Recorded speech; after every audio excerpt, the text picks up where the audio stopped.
قرآن مجید فرقان حمید ببنگ دہل ارشاد فرما رہا ہے۔ سورہ قصص کی آیت نمبر 1، آیت نمبر 2، آیت نمبر 3، آیت نمبر 4 اور آیت نمبر 5 کی تلاوت کا شرف حاصل کروں گا تاکہ تشنگی قرآن ختم ہو جائے، علوم قرآن اور علوم ولایت سے ہمارے دل منور ہو جائے، چونکہ یہ غدیر والوں کا عقیدہ ہے العلی مع القرآن والقرآن مع العلی۔ قرآن علی کے ساتھ ہے، علی قرآن کے ساتھ ہے۔ سورہ قصص میں اللہ ارشاد فرماتا ہے طاسین میم۔ ایک اہم قرآنی نکات کی طرف آپ کو لے جانا چاہتا ہوں جو اس سے پہلے میں نے گفتگو نہیں کی ہے۔ طاسین تلک آیات الکتاب المبین نتلو علیک من نبأ موسیٰ وفرعون بالحق لقوم یؤمنون۔ طاسین یہ کتاب واضح کتاب ہے، یہ کتاب عظیم کتاب ہے، جس کتاب کو ہم نے تجھ پر نازل کی ہے۔ یہ عام کتاب نہیں ہے، یہ وہ کتاب ہے لو انزلنا ھذا القرآن علی جبل لرأیتہ خاشعا متصدعا من خشیت اللہ۔ اگر ہم اس قرآن کی ولایت دکھا دوں کہ قرآن کے پاس کتنا پاور ہے، تو اگر قرآن اس بلند پہاڑ پر ہم نازل کرتے تو پہاڑ میں یہ سکت نہ تھا کہ وہ قرآن کے بوجھ کو اٹھا سکے۔ لو انزلنا ھذا القرآن علی جبل، اگر میں اس پہاڑ پر اتارتا تو پہاڑ وزن قرآن کو تحمل نہیں کر سکتا، ریزہ ریزہ ہو جاتا، بوجھ قرآن نہیں اٹھا سکتا۔ طاسین ہم نے اس عظیم کتاب کو تجھ پر نازل کیا ہے۔ یہ سینہ محمد ہے جو قرآن کے وزن کو اٹھایا ہے، یہ سینہ علی ہے جس نے قرآن کے وزن کو اٹھایا ہے، یہ سینہ ائمہ معصومین ہے جن کے سینے میں قرآن ہے۔ اسی لیے علی فرماتے ہیں لو سنید للوسادہ، اگر ممبر پر مجھے بٹھایا جائے اور مجھ سے کہے کہ میں تورات سے فتویٰ دوں، واللہ لأفتیت اہل التورات بالتوراتہم، میں تورات والوں کو تورات سے فتویٰ دیتا، انجیل والوں کو انجیل کا حکم سناتا، زبور والوں کو زبور سناتا، قرآن والوں کو قرآن سناتا۔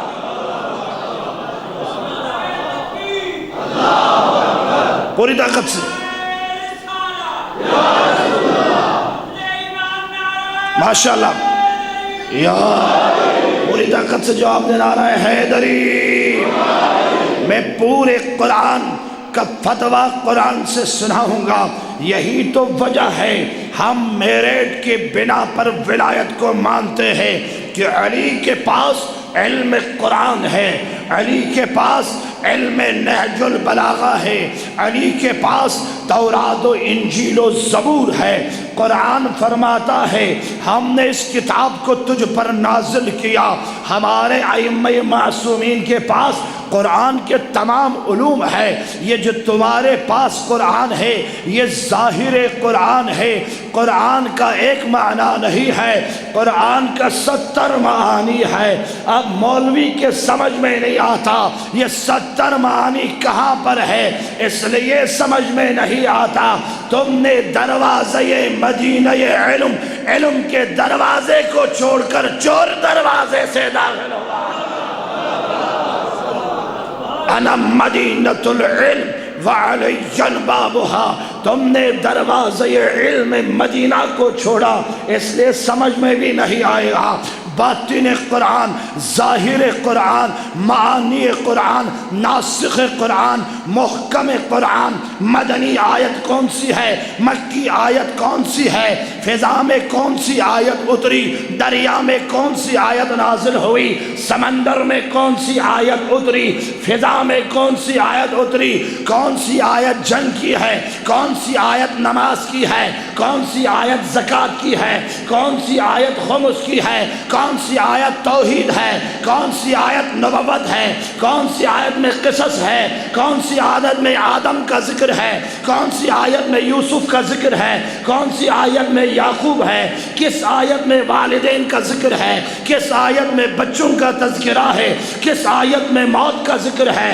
کس آیت میں قبر کا ذکر ہے، کس آیت میں حشر کا ذکر ہے، کس آیت میں انقلاب مہدویت ہے، کس آیت میں علی کا نام لیا ہے، کس آیت میں اشارہ لیا ہے، کس آیت میں غدیر کا واقعہ ہے، کس آیت میں رکوع کا واقعہ ہے، کس آیت میں شب ہجرت ہے، کس آیت میں رسول کے فضائل ہے، کس آیت میں آیہ تطہیر ہے، کس آیت میں اکمال دین بیان ہوا ہے، کس آیت میں عذاب جہنم موجود ہے، کس آیت میں جنت کی نعمتیں موجود ہے، کس آیت میں مومن کی علامت ہے، کس آیت میں منافق کی علامت ہے، کس آیت میں کافر کسے کہتے ہیں، کس آیت میں مشرک کسے کہتے ہیں، کس آیت میں شیعہ کسے کہتے ہیں، کس آیت میں مومن کسے کہتے ہیں، کس آیت میں متقی کون ہے، امام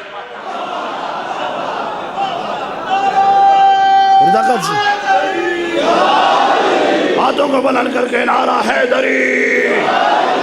یہ علم عام انسانوں کے پاس نہیں ہے، جن کے پاس یہ سارے علم ہیں اسی کو ہم علی کہتے ہیں۔ علامہ اقبال نے اسی لئے کہا رمز قرآن اس حسین آموختیم زی آتش او شعلہ اندوختیم۔ میں نے قرآن کا علم دنیا کے مولویوں سے نہیں، میں نے نو کے نیزے سے حسین۔ عام مولوی نہیں بتا سکتے۔ اقبال کے والد نے اقبال سے کہا قرآن پڑھو، کہا پڑھ تو رہا ہوں، نہیں یوں پڑھو جیسے خدا نے تجھ پہ نازل کیا۔ پس اقبال نے کہا پس مجھے کربلا جانا پڑے گا، خدا نے کیسے نازل کیا۔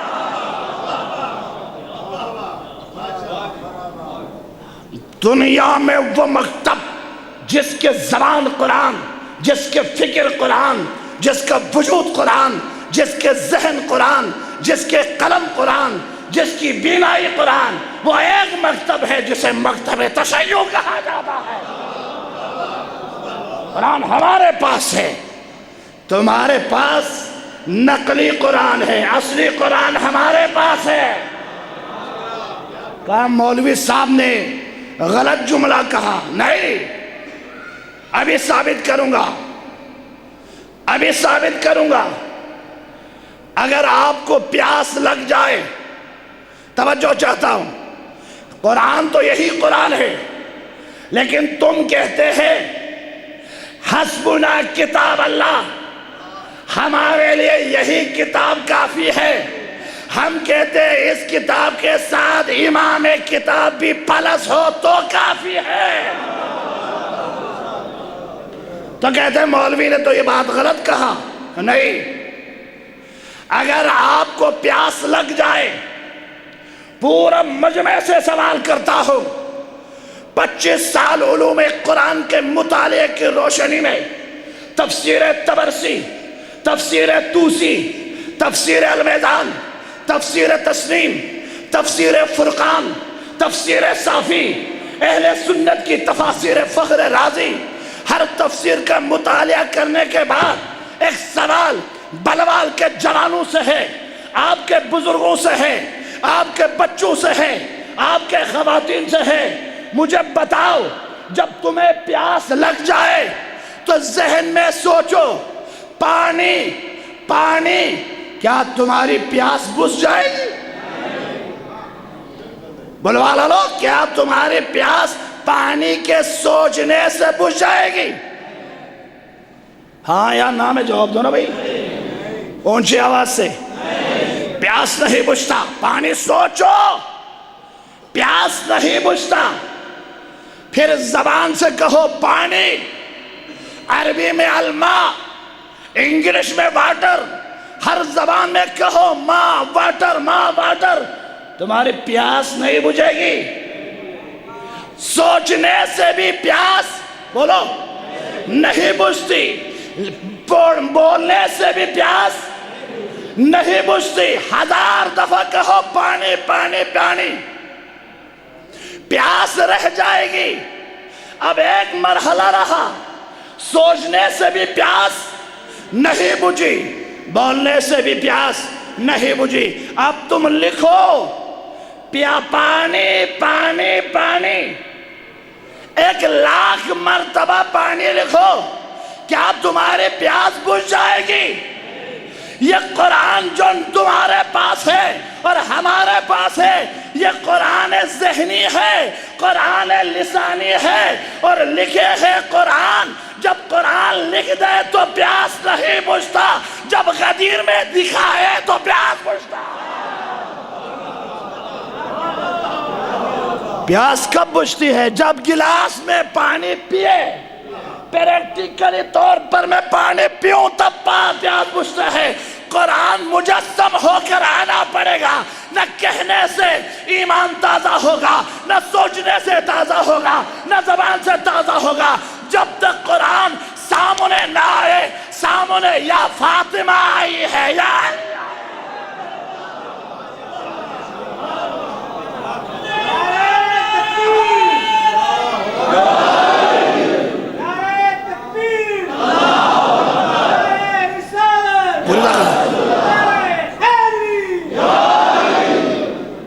قرآن مجسم ہو کر آنا پڑے گا۔ مباہلہ اسی کا نام ہے۔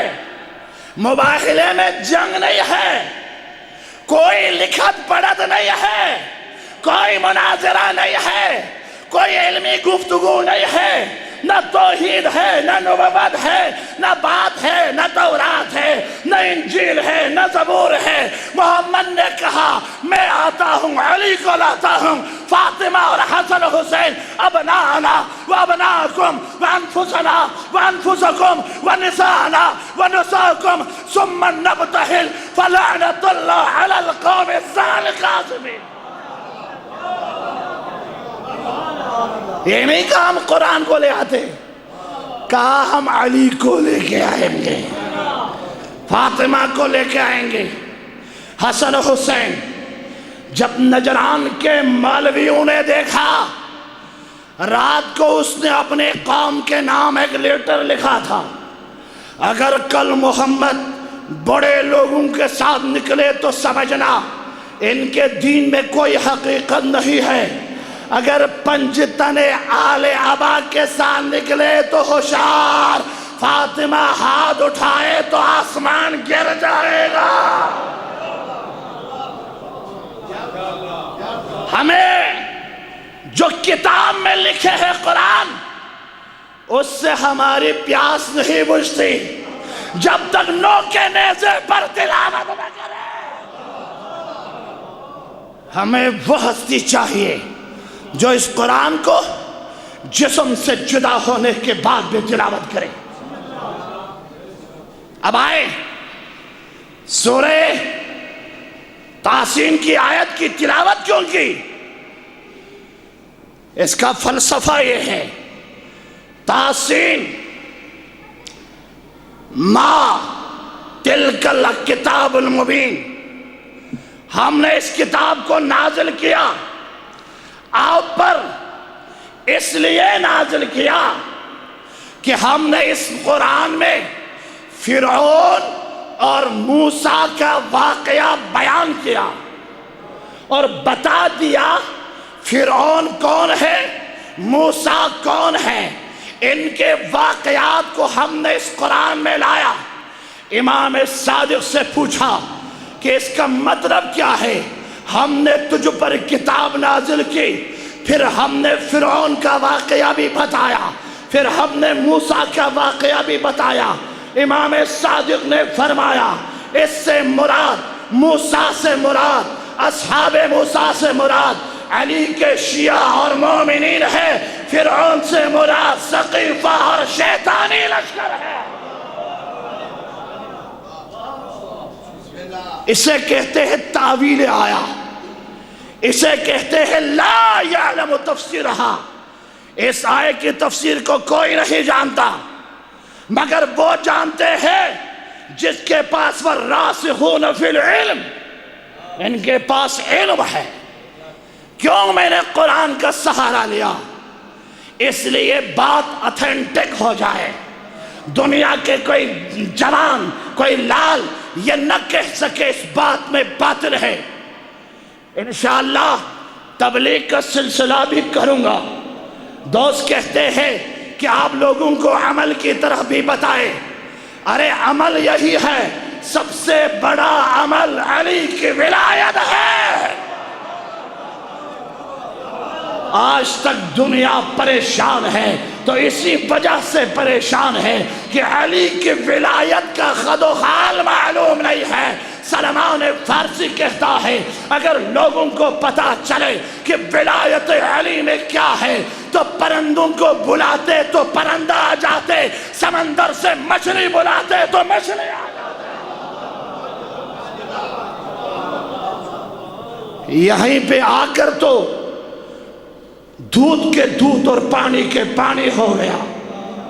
اس لیے میں نے قرآن مجید کی اس آیت کی تلاوت کی، تلک آیات الکتاب المبین نتلو علیک من نبی موسیٰ و فرعون بالحق لقوم یؤمنون، ہم نے یہ واقعہ اس قوم کے لیے لائے ہیں جو ایمان رکھنے والی قوم ہے۔ امام صادق نے فرمایا یہاں سے ایمان اور قوم سے مراد شیعیان حیدر کرار مراد ہے۔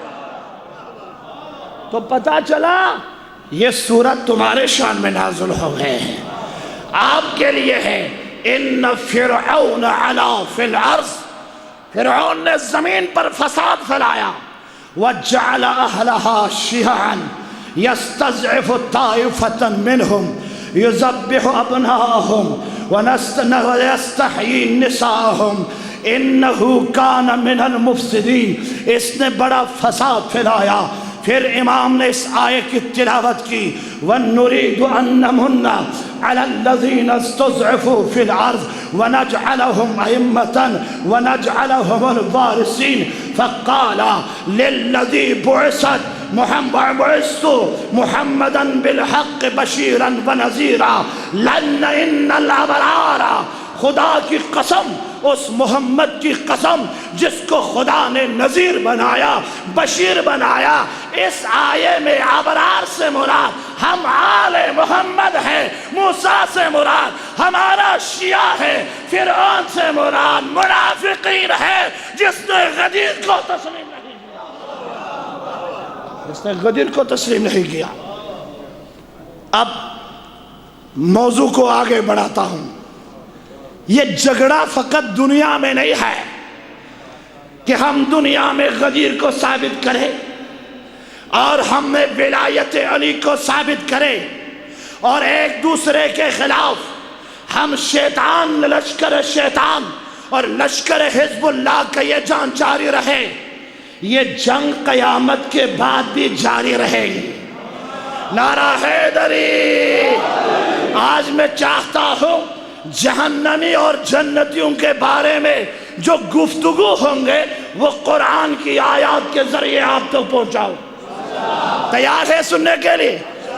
بھائی پیچھے سے بھی آواز آنی چاہیے، تیار ہے سننے کے لیے؟ نعرہ حیدری!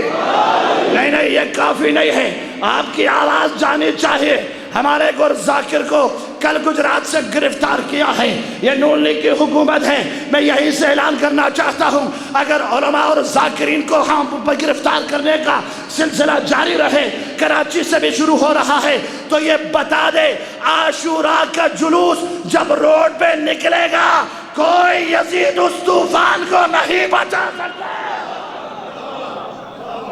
تیار ہے آپ پوری طاقت سے؟ تیار ہے؟ گلگت بلتستان سے لے کر کوئٹہ تک اگر عزادار روڈ میں آئے، عزادار اپنے دستے کو روک دے تو یہ یزید کا بچہ کوئی ہمارے خلاف قدم نہیں اٹھا سکتا۔ تیار ہے عزادار کربلا والوں کے لیے؟ ہمارے ذاکر جن کو گرفتار کیا ہے فوری ان کو رہا کیا جائے۔ ذاکر، علماء، انجمن، ماتمی، ہم سب ایک ہیں، حسینی ہے۔ ذاکر کو پکڑا تو گویا علماء کو پکڑا، علماء کو پکڑا تو عزادار کو پکڑا۔ ہم برداشت نہیں کر سکتے، پوری طاقت سے لبیک، پوری طاقت سے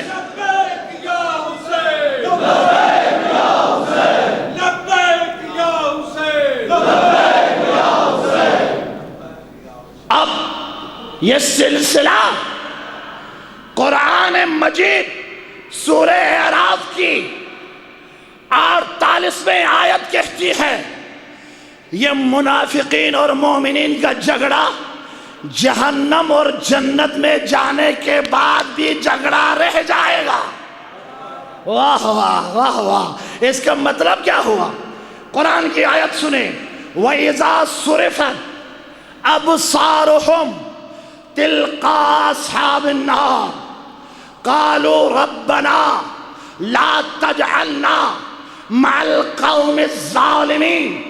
قیامت کے دن جب مومن کے آنکھوں سے پردہ اٹھے گا، بھائی دعا کرے مومنین کے لیے، خدا آپ کی حاجت روا ہو جائے۔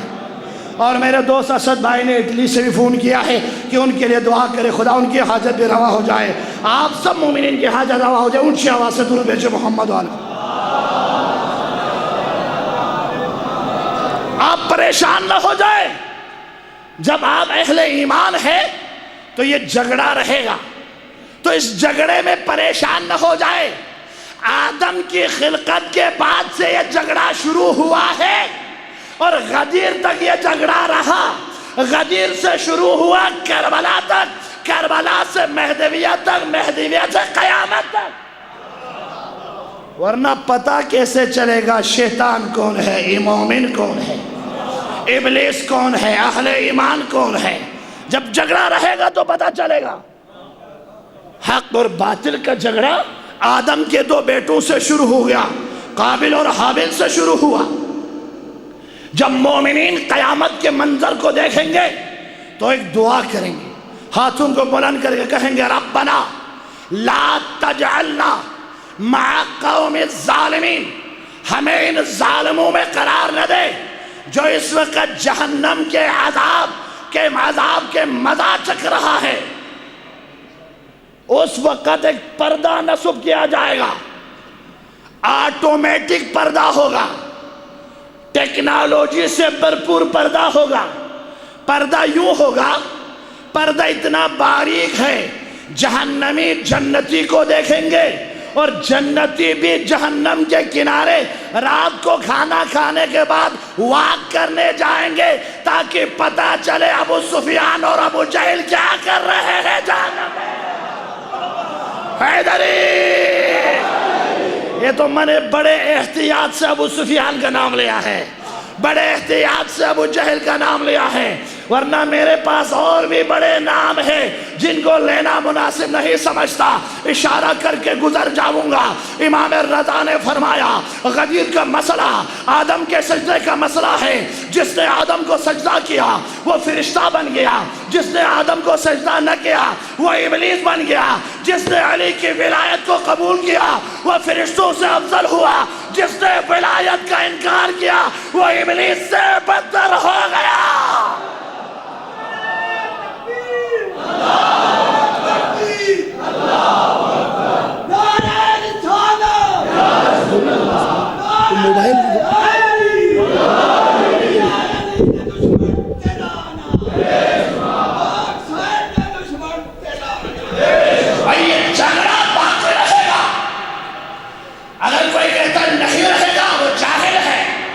اس نے سورہ اعراف نہیں پڑھا، اسی لیے ہم کہتے ہیں قرآن پڑھو۔ قرآن وہ نہ پڑھو کہ اوپر سے پڑھ کر قاری قرآن بن گیا، جو بڑے رٹا لگا کر قرآن کی تلاوت کر کے بڑے بڑے نمازوں میں قرآن پڑھتے ہیں۔ قرآن تمہارے بارے میں کمنٹس کرتا ہے، رب تالج القرآن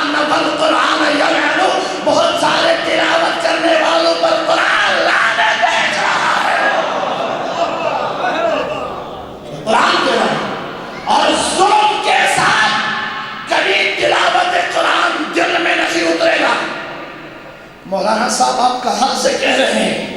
میں قرآن سے. کہاں ہے وَلَا يَزِيدُ الظَّالِمِينَ؟ ظالم بن کر قرآن کی تلاوت کرے تو خسارہ اور نقصان کے علاوہ فائدہ نہیں اٹھائے گا. آپ کہیں گے بھائی ظالم کون ہے؟ مجھے کیا پتا ظالم کون؟ درود بھیجو محمد. آپ کو پتہ ہے ظالم کون ہے؟ پتہ ہے یا نہیں؟ بھائی مجمع خاموش کیوں ہے؟ تاریکی میں بیٹھے کا معنی یہ تھوڑی ہے ہاتھ نہ اٹھائیں. پورے دائیں بائیں طرف سے ہاتھ اٹھا کر علی کے ولایت کے ساتھ آپ کو پیمان کرے نعرہ حیدری پوری طاقت کے ساتھ, تاکہ وہ جملہ بتاؤں ظالم کون ہے, وہ بھی قرآن سے ثابت کرنا چاہتا ہوں ظالم کون ہے. نعرہ حیدری. فرماتے ہیں جی جو ظالم ہے ظلم کرے گا اور ظلم کے ساتھ قرآن پڑھے گا. وَلَا يَزِيدُ الظَّالِمِينَ. ظالم اگر قرآن پڑھے گا تو قرآن سے فائدہ نہیں اٹھائے گا, بلکہ قرآن سے اس کے اپنے بارے میں جو جہنم سزا ہے وہ پکے ہو جائیں گے, اور یہی ظالم نقصان اٹھائے گا. بھائی پتہ نہیں ظالم کون ہے؟ بھائی کیوں پتہ نہیں ہے؟ سورہ مائدہ میں چلو تمہیں ظالم کا پتہ چلے گا. سورہ مائدہ میں ابراہیم نے کہا وَإِذِ ابْتَلَىٰ إِبْرَاهِيمَ رَبُّهُ بِكَلِمَاتٍ فَأَتَمَّهُنَّ قَالَ إِنِّي جَاعِلُكَ لِلنَّاسِ إِمَامًا. خدا نے ابراہیم کو امتحان میں مبتلا کیا. ابراہیم پاس ہو گئے, نبی تھے, رسول تھے, حبیب تھے, خلیل تھے. جو خدا نہ تھا وہ امامت کا خدا نہیں تھا. امامت میں جب نبیوں میں کامیابی ہو گئے, جب نبوت میں کامیابی مل گئی, جب رسالت میں کامیابی مل گئی, تو خدا نے نبی اور بنا دیا. قال انی جاعلک للناس اماما, میں تجھے لوگوں کا امام بناتا ہوں. تو ابراہیم نے دعا کیا ربنا ربنا ومن ذریتی, کیا یہ نسل امامت میرے ذریت میں بھی چلے گا؟ تو خدا نے فوراً ظالم کا معرفی کیا. چلے گا لیکن فلا ینال احد الظالمین, جس نے ایک لمحہ بھی بت پرستی کیا ہو وہ امام نہیں بنے گا.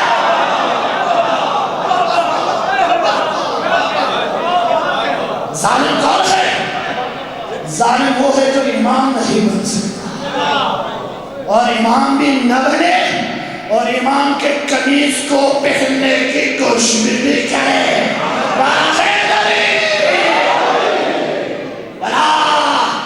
لقد تقمصها ابن ابي قحافه وانه يعلم ان محل منها محل القدر من الرحام. لوگوں نے مجھ پر ظلم کیا اور امامت کا میرا ایک تھا. غدیر نے مجھے اعلان کیا تھا, مجھ سے خلافت چھینا گیا, تو میں بتاتا چلوں میں کون ہوں. میں پنچکی کا وہ لوہا ہوں, جس طرح اس لوہے کے بغیر پتھر چلتا نہیں, پھر گندم پستا نہیں, میرے بغیر نہ سورج نکلے گا نہ غروب ہوگا.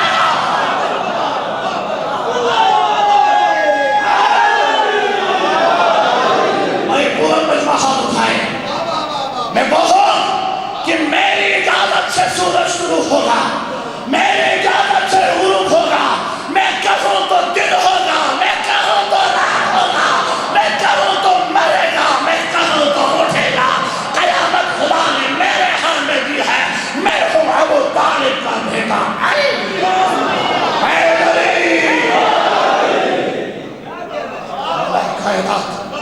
ہمارے سینے میں ہے جھگڑا ظلم پر ہے, تو یہ جھگڑا کہاں رہے گا؟ جہنم میں.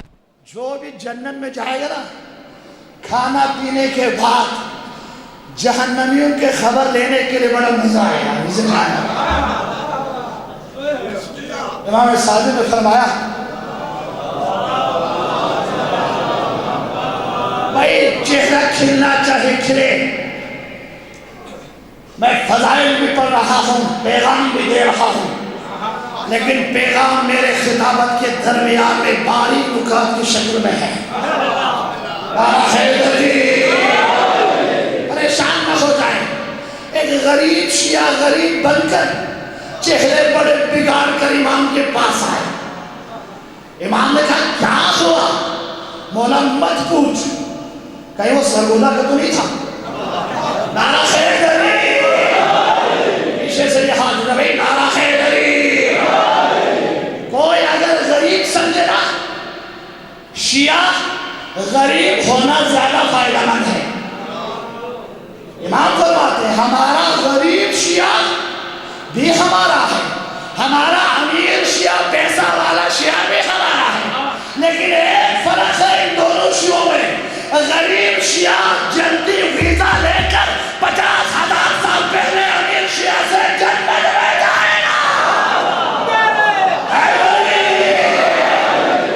اس نے غربت میں بھی ہماری ولایت کو نہیں چھوڑا، وہ بھوکے رہے، پیاسے رہے، غریب ہوتے رہے۔ راجہ امجد کی طرح 3 مہینہ بے جرم و خطا جیل میں کاٹ کے آئے۔ تمہارے قیدی اور ہمارے زندان میں جانے والوں میں فرق ہے۔ تمہارے قیدی کو جب جیل بھیجتا ہے وہ 3 دن میں دستخط کرتا ہے، ہم یہ کرے گا وہ کرے گا۔ ہمارے جب مومن جیل جاتا ہے تو ایمان پکا ہو کر سجاد کی طرف بن کے باہر آتے ہیں۔ حیدری، پوری طاقت سے نعرہ حیدری۔ اب ایک شیعہ چہرہ بگاڑ کر آیا، مولا ہم تو بڑے غریب ہیں۔ کہا کیا ہوا؟ ہمارے دیہات میں وہ سمجھ گیا؟ اہل علم کو اشارہ کافی ہے۔ نعرہ حیدری، وہ ہمیں تانا دیتے ہیں۔ کہا کہ تمہارا امام کیا ہے، تمہارا نبی کی، تمہارا علی کیا ہے، یہ ولایت کیا ہے، یہ تکوینی کیا ہے؟ کہ ہمارے پاس تو قرآن ہے، یہ ہوگا وہ ہوگا، ہمیں بڑے طنز کرتے ہیں۔ ہم آپ کے غیب کی بات کرتے ہیں وہ ہمارا مذاق اڑاتا ہے، ہم آپ کے تقویٰ کی بات کرتے ہیں وہ ہمارا مذاق اڑاتا ہے، اس لیے پریشان ہو کر آیا ہوں۔ مولا نے کہا پریشان نہ ہو جاؤ، جو تمہیں تانا دے رہا ہے یہ بھی بدعت ہے وہ بھی بدعت ہے، وہ جہنم میں ڈھونڈتے پھریں گے۔ ہمارا شیعہ کہاں ہے؟ ایک بھی جہنم میں نہیں ملے گا۔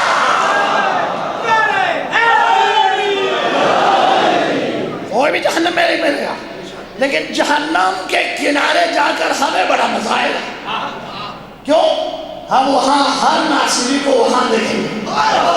یہ آل سود کے بڑے بڑے پیڑ والے ادھر سکون کھاتے ہوں گے۔ جو بڑے پیڑ یہودی ہے نا، یہ جو امریکی سفارتخانہ جا کر ڈرنک کر کے واپس آ کر بے ہوش ہو کر ٹی وی پہ آتا ہے، یہ سب کو جہنم میں تو پائے گا۔ نعرہ حیدری، ہم جنتی ہیں، ہمیں ابھی پتا ہے ہم جنتی ہیں۔ کیوں؟ جنت کا سردار حسین ہے، حسین ہمارے سینے میں ہے، تمہارے سینے میں ہے۔ ہم جنتی ہیں جب دنیا میں ہمارے سینے میں حسین ہے تو آخرت میں بھی ہمارے سینے میں حسین ہوں گے۔ کوئی پکڑ سے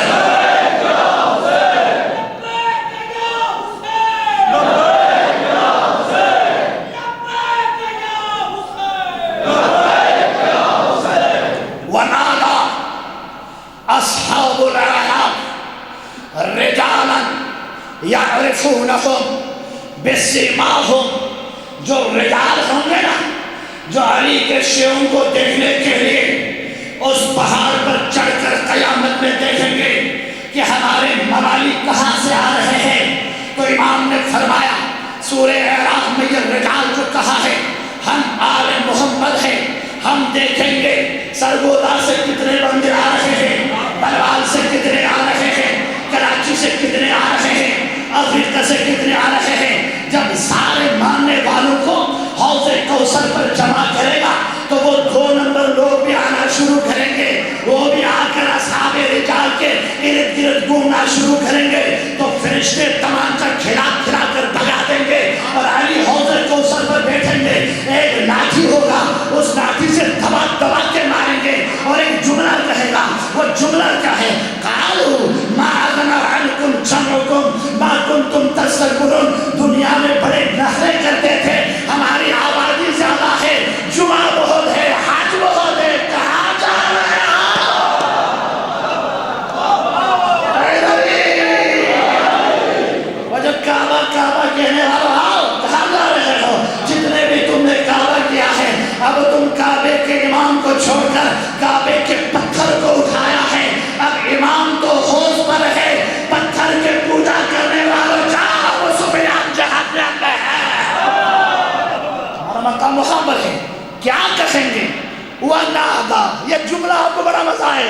وَنَادَى أَصْحَابُ النَّارِ، جہنم والے روتے ہوئے کہیں گے، پردہ ہے بڑا آٹومیٹک، سوال ایک ہے، ٹیکنالوجی کا دور ہے، آپ کہیں گے مولانا صاحب پردہ اتنا نازک ہے کہ اندر باہر نظر آتے ہیں، تو جہنم کی آگ کی حرارت جہنم والوں کے جو ہے موسم کو خراب تو نہیں کرے گا؟ نعرہ حیدری۔ قرآن نے اس کا جواب دیا ہے، نہیں بھائی، جب تمہارے دنیا میں ٹیکنالوجی نے اتنی ترقی کی ہے تو خدا نے ایسا سسٹم پردہ رکھا ہوا ہے، جہنم والوں کی طرف آگ ہے، جنت والوں کی طرف اے سی ہے، اور زبردست ٹھنڈی ہوائیں چل رہی ہوگی۔ اس وقت وَنَادَى أَصْحَابُ النَّارِ، جہنم میں جو بڑے مزے سے عذاب جب مزہ لے رہے ہیں وہ جنتیوں سے کہیں گے، کیا کہیں گے؟ اصحاب الجنہ ان افیضوا علینا من الماء، اور پلیز پیاس سے مر گیا ہم، یہ جو اتنے زبردست پانی تم پی رہے ہو، ہاتھ میں سلسبیل ہو، تسنیم کے پانی تمہارے ہاتھ میں ہے، ارے تسنیم کے نہر سے تم پانی پی رہے ہو، زیادہ نہ سہی تو ایک گلاس پانی تو ہمیں پلائے۔ اصحاب جنت جواب دیں گے، قالوا ان اللہ حرمہما علی الکافرین، جو فاطمہ کے صدق کو غصب کیا ان کے لئے حرام ہے، حرام ہے، حرام ہے۔ نعرہ تکبیر،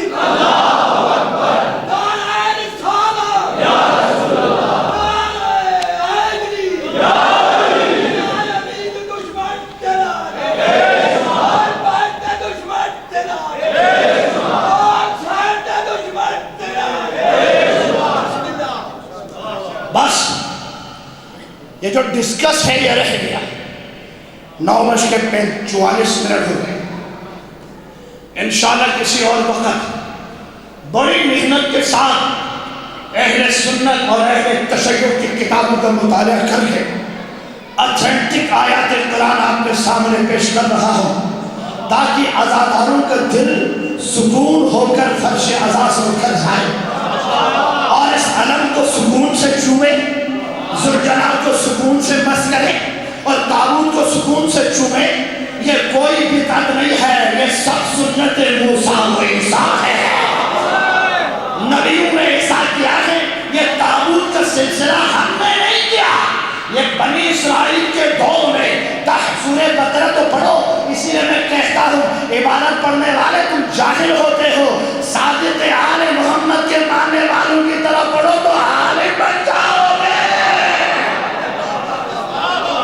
سورہ بقرہ کی 224واں آیت، یحملہ الملائکہ، ملائکے تابوت اٹھا کے آتے ہیں، ان فی ذالک آیۃ للمؤمنین، ملائکے جس تابوت کو اٹھا کے آتے ہیں مومنین کے لیے، ان جیسے تابوت میں خدا کی نشانی ہے۔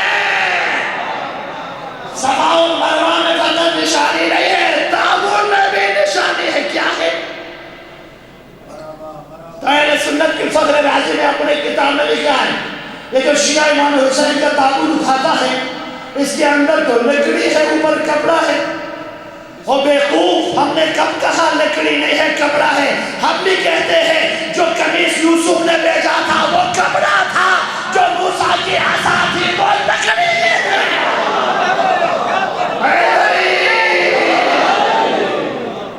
ہم بھی یہی کہہ رہے ہیں، اگر تمہارے یوسف کے قمیص میں اتنی طاقت ہے کہ وہ جب یعقوب کے چہرے پر پھینکتا ہے تو نبی کے آنکھ واپس آ جاتی ہے، تو پرچم عباس ہمارے بیٹا واپس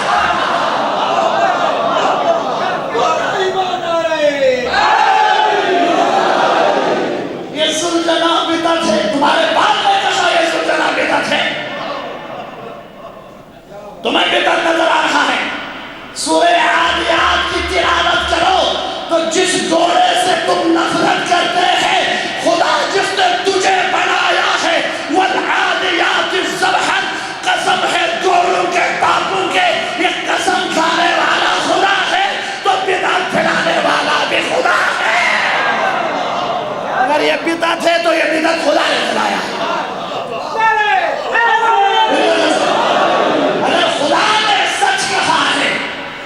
تو ہم بھی خدا کی سنت پر چل رہے ہیں۔ خدا کو کیا ضرورت تھی کہ گوڑوں کے ٹاپوں کے قسم کھائے؟ میں کوئی غلط تو نہیں بولا؟ بولو بولو، غلط تو نہیں بولا؟ اے میرے عزادارو، ذوالجلال یاد حسین ہے، کوئی بدعت نہیں۔ اگر یہ بدعت ہے تو یوسف کا قصہ بھی بدعت ہے، یعقوب کا قصہ بھی بدعت ہے، کعبے وہ صفا بھی بدعت ہے، مروہ وہ منہ بھی بدعت ہے۔ اگر منہ پتھر ہے، صفا پتھر ہے، وہ جانور جو ذبح کے لیے نکالتے ہیں، خدا کہتا ہے وَالْبُدْنَةُ مِنْ شَعَائِرِ اللَّهِ، ابھی تم نے ذبح نہیں کیا، یہ جانور خدا کی نشانی ہے۔ تو پھر کہتے ہیں بھئی ہاں نشانی تو ہے، کعبہ صفا و مروہ نشانی تو ہے، لیکن تم چومتے کیوں ہو، مس کیوں کرتے ہو؟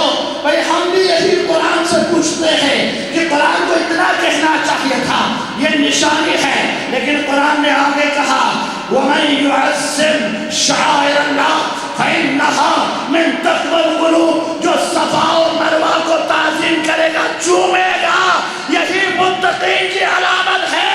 ہم علم چوم کر متقی بن جاتے ہیں، متقی بن جاتے ہیں، بدعت نہیں ہے۔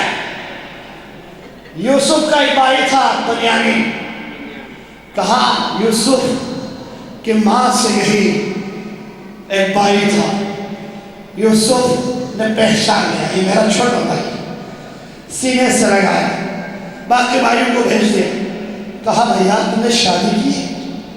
کہا میں نے شادی کی۔ بچے کتنے؟ کہا 3۔ قصص الانبیاء میں نام کیا رکھا ہے؟ تعجب ہے۔ تیار ہے سنے کے لیے؟ مجمع میں کسی کو نیند تو نہیں آ رہی؟ قصص الانبیاء میں آیت اللہ جزائر نقل کیا، نام کیا رکھا ہے؟ تو بھائی نے کہا ایک کا نام میں نے بیڑیا رکھا ہے، دوسرے کا نام میں نے قمیص رکھا ہے، تیسرے کا نام میں نے خون رکھا ہے۔ اے مکے کے مفتی فتویٰ دو، یوسف نے بدعت کیا، فتویٰ دو۔ کیوں؟ بیڑیا کوئی نام ہے، قمیص کوئی نام ہے، خون کوئی نام ہے۔ لیکن جب یہ سننا تھا، یوسف کھڑے ہو اور اپنے بھائی کو سینے سے لگایا، رونا شروع کیا، اور بھائی سے کہا فلسفہ بتا سے؟ تو کہا ہاں۔ کہا کیا ہے؟ عشق یوسف میں رونے کے لیے میں نے یہ 3 طریقہ استعمال کیا۔ جب بھی میں اپنے بیٹے کو بھیڑیا کر کے بلاتا تھا تمہارے یاد آتا تھا، جب میں قمیص کہہ کے بلاتا تھا یوسف تیرا یاد کرتا تھا، جب میں خون کہتا تھا تب بھی میں تیرا یاد کرتا تھا۔ ارے تمہیں یاد رکھنے کے لیے وہ جو بھائیوں نے کہا یہ چیزیں جس سے میرا یوسف شہید ہوا، میں نے اپنے بچوں کا نام رکھا تاکہ صبح بھی تجھے دیکھ کر رو، صبح بھی اپنے بچوں کو دیکھ کے تیری یاد کرے۔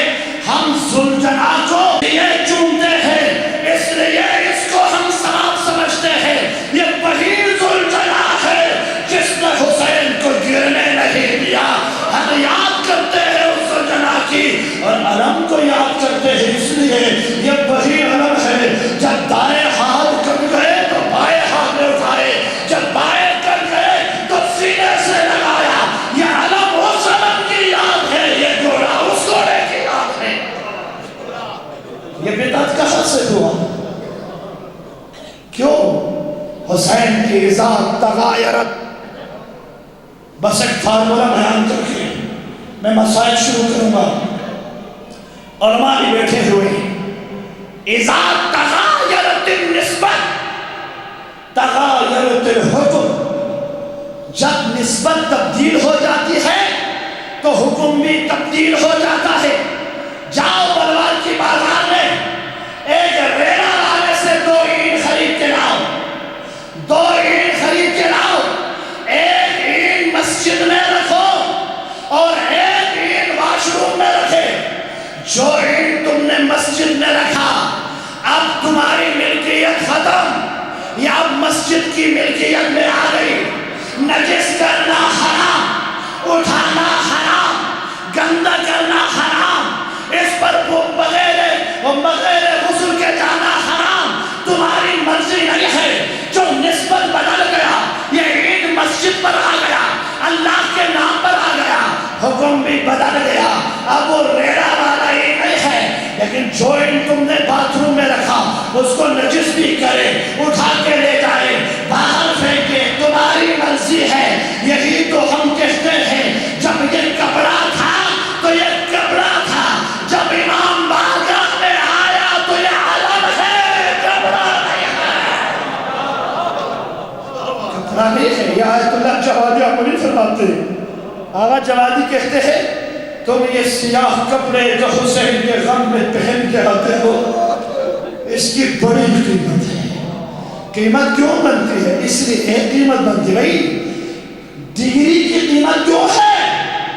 چانسلر جب تمہیں ڈگری یونیورسٹی کا مہر لگا کے دیتا ہے تو وہ ڈگری بنتی ہے۔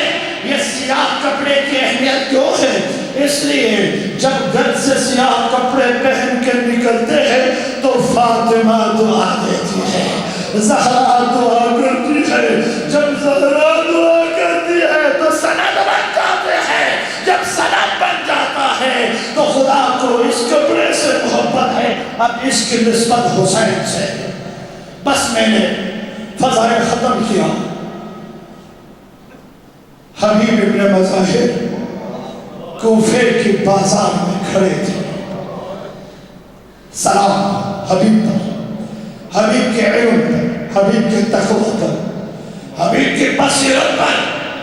ابھی قاسم نے خط نہیں دیا، حبیب کے آنکھوں سے آنسو جاری ہوا۔ قاسم نے پوچھا کیا ہوا؟ کہ لگتا ہے یہ خط کسی مظلوم کی طرف سے ہے، یہ کربلا سے یہ خط آیا ہے۔ ارے حبیب کے علم تھا، حبیب کے پاس عرفان تھا۔ قاسم نے کہا یہ خط کربلا سے آیا ہے۔ امام رہا حبیب ابن مظاہر گھوڑے سے اترے، خط کو آنکھوں سے لگایا، سینے سے مس گیا، بہت دیر تک اس خط کو چومتے رہے، لیکن جب خط کھول کر دیکھا تو حبیب ابن مظاہر پریشان ہو گیا۔ ایک جملے پہ حبیب نے علامہ اتارا، دوسرے جملے پہ حبیب گر گئے۔ پہلا جملہ یہ تھا، من الحسن بسم اللہ الرحمن الرحیم، من الحسین الغریب الى الحبیب۔ جب غریب کا لفظ آیا، علامہ اتار کے کہا واہ مصیبت خامس آلے غریب آ گئے، اور مجھے خط لکھا ہے۔ دوسرا جملہ اسی خط میں یا مولا نے اشارتاً کہا تھا، ابھی تجھے معلوم ہو کہ نہ ہو میں اکیلا نہیں آیا، میرے ساتھ زینب ہے، ام کلثوم ہے، میرے ساتھ میرے بچے ہیں، ارے رقیہ ہے، سکینہ ہے۔ یہ اشارت سمجھ گیا۔ حبیب ابن مظاہر پر سلام، کبھی کربلا گئے ہو تو تم جب باب قبرے سے داخل ہو جائیں گے دعا کرے خدا فاطمہ کے صدقہ اس شہنم کو سب کربلا چلے۔ میں انشاءاللہ رب العالمین کا ٹکٹ بنایا ہے، دعا کرتا ہوں چونکہ جہنم کی مجلس پڑھنی ہے، آپ جہنم کو جائے کربلا، مال خرچہ کرے۔ کیوں؟ امام صادق فرماتے ہیں اگر مومنین کو پتا چلے کربلا میں کیا رکھا ہے، لما شوکر ہارٹ اٹیک ہو کے مر جائے، لَتَقَطَّعَ أَيْدِيهُمْ عَلَيْهِ الْحَسْرَاتِ، کاٹ کاٹ کے اپنے جسم کو ختم کرے۔ چلے کربلا جانے والوں کا مقام ہے۔ کیسے پتا چلا؟ جب کربلا جاتے ہو تمام اصحاب کے قبور الگ ہے، حبیب کا قبر قبلے کی طرف الگ ہے۔ امام سجاد کو وصیت کیا جب میرے حبیب کا قبر بنانا ہے تو قبلے کی دروازے پر بنائے تاکہ آنا والا پہلے حبیب کو دیکھے پھر حسین کی طرف آئے۔ یہ ہے حبیب کا مقام۔ قبر حبیب کی قبلے کی طرف الگ ہے اور باقی شہداء گنج شہداء میں ہے۔ اب آیا حبیب ابن مظاہر نے احساس کیا، اب یہ جملہ خواتین کے لیے ہے۔ خواتین کبھی شوہر اور اپنے بھائی اور اپنے والدین کے لیے اسلامی کام کرنے سے منع کرتی ہے، اور ان کی وجہ سے کام نہیں کر پاتے. کبھی ہوتا ہے ہماری فیملی ہمارے راز میں رکاوٹ بن جاتے ہیں. حبیب کو بھی احساس ہوا. انشاءاللہ یہ درس کے طور پر پہلے حبیب ابن مظاہر گھر گئے اور انہوں نے اس خط کو چھپایا اور چہرہ بگاڑ کر گئے تاکہ اپنی مومنہ زوجہ سے امتحان لیں. جب گھر آیا تو بیوی زوجہ سمجھ گئی کہ حبیب کے چہرے متغیر ہے. کہا حبیب کیا ہوا؟ حبیب نے کہا میری کمر جھکی ہوئی ہے, میری داڑھی سفید ہے, میری آنکھوں کی بینائی ختم ہوئی ہے. حسین نے کربلا سے خط لکھا ہے, مجھے کربلا بلا رہے ہیں. زوجہ نے کہا کیا فیصلہ کیا؟ حبیب نے کہا میں جا نہیں سکتا, میں کمزور 80 سال کا بوڑھا ہوں, یہ سننا تھا. سلام ہو زوجہ کریمہ پارا اپنے جگہ سے کھڑی ہو گئی اور حبیب سے کہا دو مجھے تلوار, دو مجھے گھوڑا. اگر تم نہیں جا سکتے میں زینب کی مدد کے لیے جاؤں گی, میں ام کلثوم کی مدد کے لیے جاؤں گی. جب یہ سننا تھا حبیب خوش ہوئے. حبیب نے کہا نہیں میں خود جاؤں گا. جب حسین نے 7 محرم یا 8 محرم کو تکبیر بلند کیا تو سیدہ زینب نے عباس کو بلا کر کہا بھائی عباس کیا ہوا ہے, کوئی مدد کے لیے آئے ہیں؟ میرا بھیا حسین نے تکبیر بلند کیا ہے. عباس نے کہا زینب حبیب ابن مظاہر آ گیا ہے. حبیب کا نام سننا تھا. علی کی بیٹی نے جملہ کہا, آسمان بھی روئے, زمین بھی روئی, عباس بھی تھر تھرائے, خیمے میں ہلچل مچ گیا. زینب نے کیا کہا, عباس جلدی جاؤ, حبیب کو زینب کا سلام کہہ دو. غربتا مصیبتا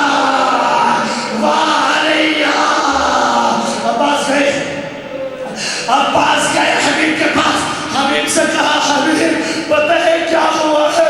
کہا نہیں. ارے حبیب کتنے خوش قسمت ہو, ثانیہ زہرا نے سلام کہا ہے, حسین کی بہن نے سلام کہا ہے, عباس کی بہن نے تجھے سلام کہا ہے. یہ سننا تھا. امامہ اتار کر زمین پر پھینکا, خاک کربلا سر پر ڈالے. حبیب نے کہا وہ غربتا کتنے علی کی بیٹی غریب آ گئی. میں کہا زینب کہا, میں کہا سلام علی کی بیٹی کہا.